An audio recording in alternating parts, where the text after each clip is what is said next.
Welcome back to the special edition on I-24 News. Stepping away from that escalation on the ground between Israel and Gaza and the attempts to stop it to the diplomatic field, where there is also another issue in terms of the Israeli-Palestinian conflict. A closer look at that decision you heard about earlier to recognize a Palestinian state made by Colombia's former president Juan Manuel Santos just days before leaving office.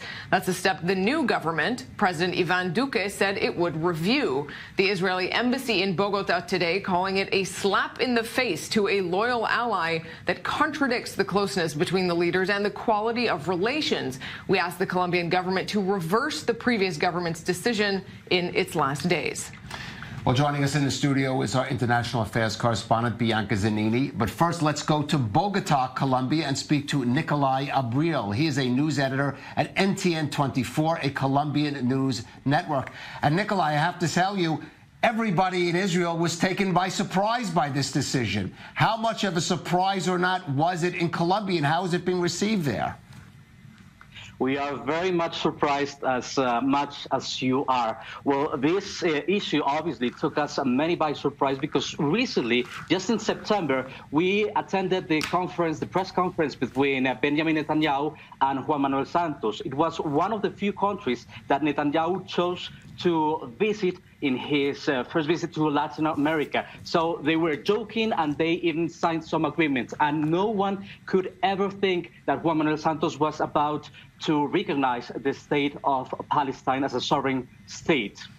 The Netanyahu government has made a lot of efforts at sort of PR, at gaining support around the world, particularly in Latin America. Yes, that's absolutely right. And the question here, of course, is how much, if at all, is this a diplomatic setback for Israel? Netanyahu, as you said, has been pushing for this international agenda to make friends all over, and Colombia played quite a big part in this push. In last fall, in his visit to Latin America in September, the first ever of a sitting Israeli prime minister, he chose Argentina, he chose Mexico, and then he chose Colombia, right?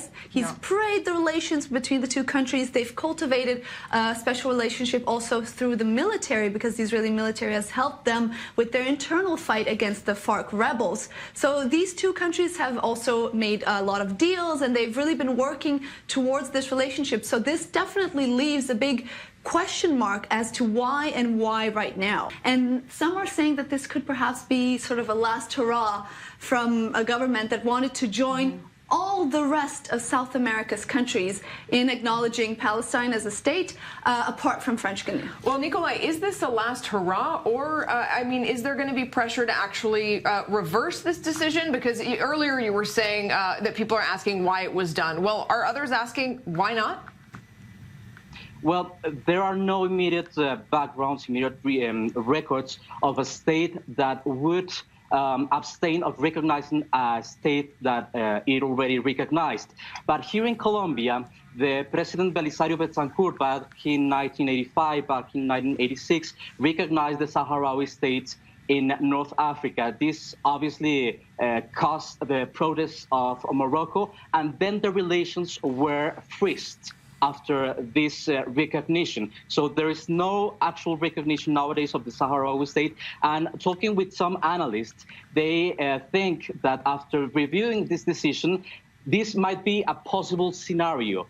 Otherwise, this decision could be maintained, but the partnership between Israel and Colombia will still be strongful and one of the strongest in our region, in fact. Well, could that be a possibility, Bianca, that despite this decision being taken and the headlines that it's making, at the end of the day, the new president coming in, who's definitely more to the right, will only strengthen Colombia's ties with the Netanyahu government? Well, that's what he said that he wants to do. That's what Duque has said. He wants good relations with Israel. He's even talked about moving the embassy to Jerusalem as well. So the reaction from the Israeli government right now, although they're saying, you know, this was a slap in the face, this was a surprise, has also been sort of held back a little. And let's understand why this happened. Let's wait and see. Even though there are some reports that Duque might have known and might even have given the green light, right now Israel is sort of waiting and holding off with an official response. All right, and we did hear from Israel's foreign ministry spokesman Emmanuel Nachshon earlier on the show saying they were hoping for a reversal. They don't fully expect to get it, and it is very much wait and see. Bianca Zanini and Nicolay Abril in Bogota, Colombia, thanks very much for being with us.